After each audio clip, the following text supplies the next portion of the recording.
Hello. Hello, everyone. This is Professor Papier Bernstein, and I hope you're all well. The purpose of this video is to talk with you for just a few minutes about the topic number 7, the last topic of our course, our organization course, SPV 429, and topic 7, which is going to contain information about roles and responsibilities of the school-based practitioner, current and emerging, both. So there are 4 external links that I would like to mention just a couple of things about.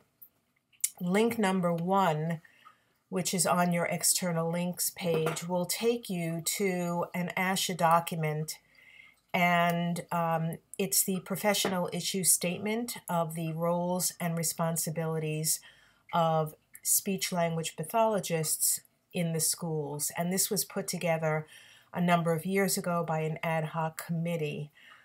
The document has a tremendous amount of information in it. It talks about the critical roles that we have, including working with children and students of all ages. We served students with a range of disorders, and we work in areas that have educational relevance, such as social, emotional, academic, and vocational needs that have an impact on the attainment of educational goals. And that is the reason why so often our services are considered a related service, because they relate to classroom instruction and educational standards.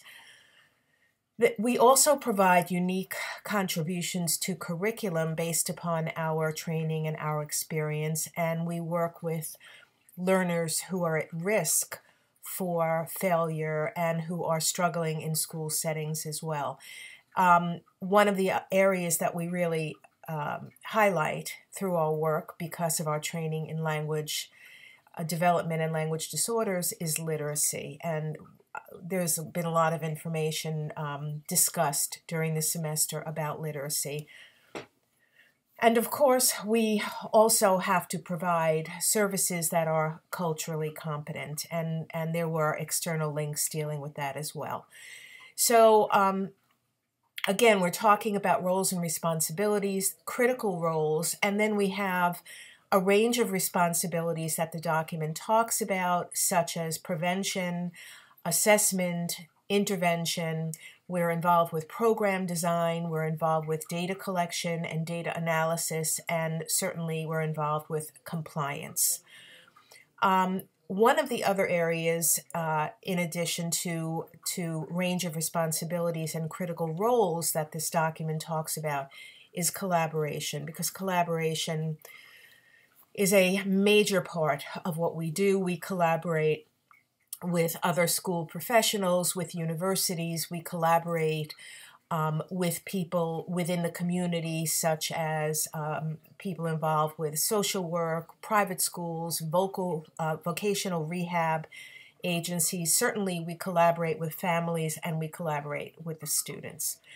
And then the last, or one of the last areas that we're involved with, and I'm so happy that it's included in this newest document, is called leadership, because leadership is very much a part of what we do.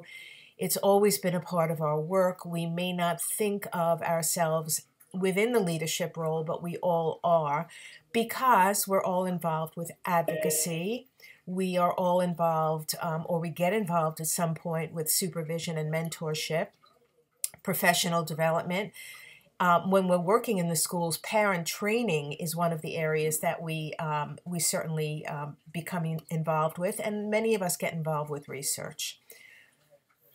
So that's basically what this goes into. This document also talks about all of the education reform laws that impact our work and the implications that they have regarding our services in the schools.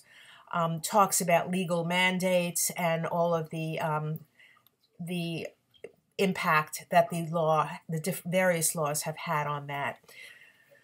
In addition, this document goes through evolving professional practices and some of the areas that are still evolving and that we're getting more and more involved with. One of them being medically fragile students. We know those of us who have taken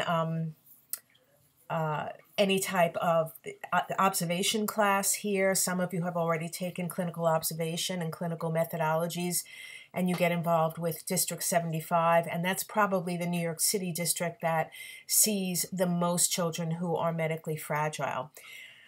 Another area that's considered evolving is our children who have swallowing and feeding issues.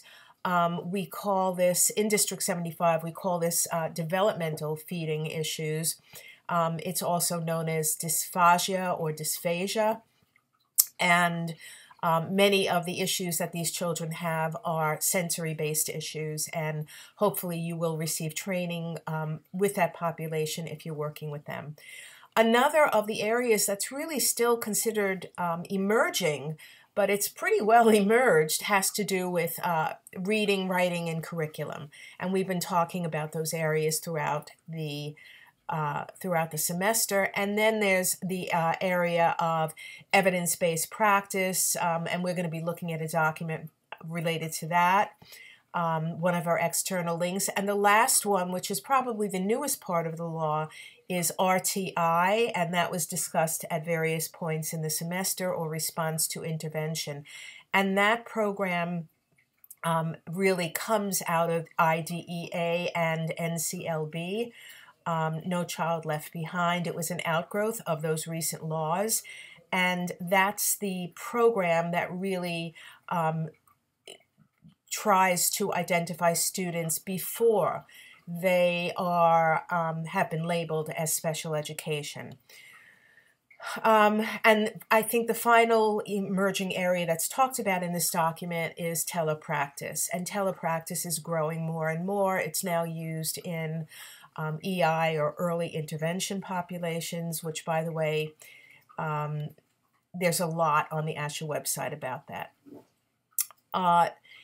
The one great thing that you can check out about this last document that we're talking about, roles and responsibilities, is they have an incredible bibliography, as some of the resources have links to the actual article or to the website.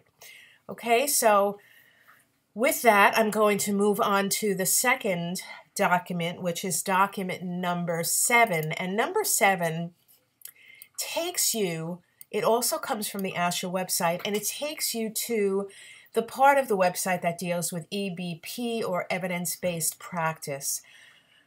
You've been reading a little bit in the first part of your textbook about evidence-based practice and also about practice-based evidence.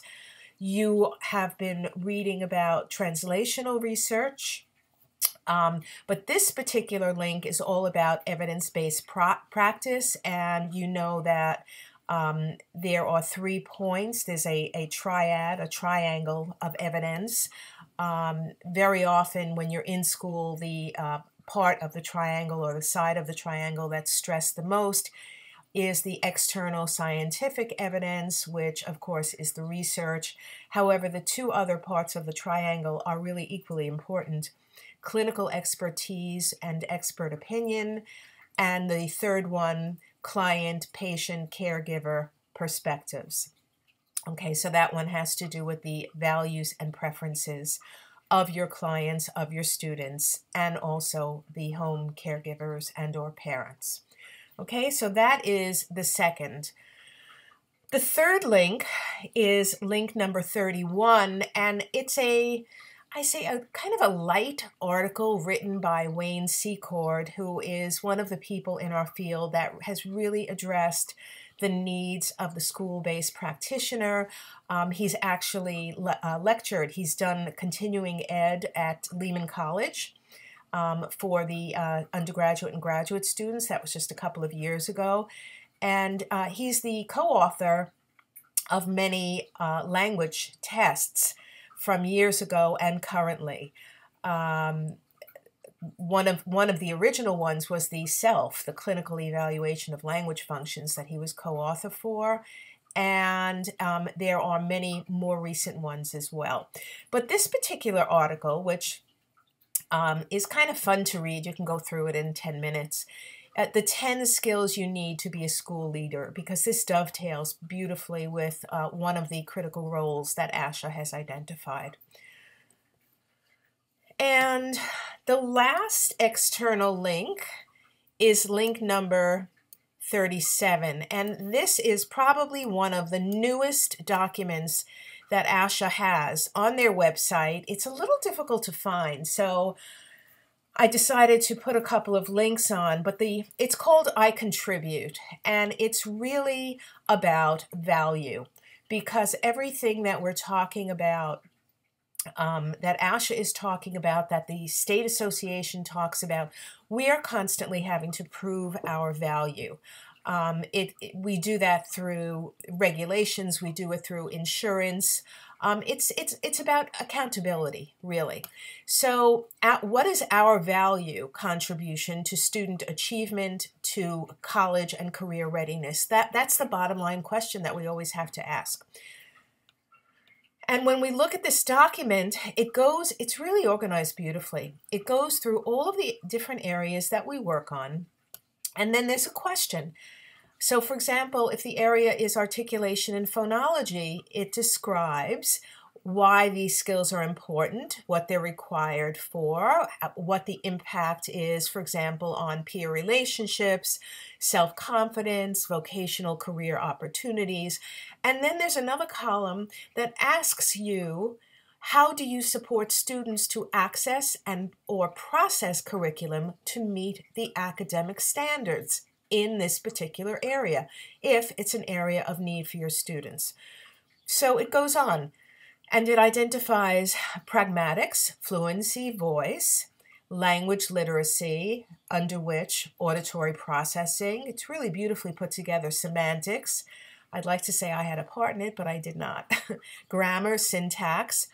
And then it takes you through, on another document, roles and responsibilities, and it's kind of a reflective tool that asks you to go through each of the critical roles, from the first document that we went through, the range of responsibilities, collaboration, and leadership, and it asks you to reflect on each of those areas. This is really when you're working.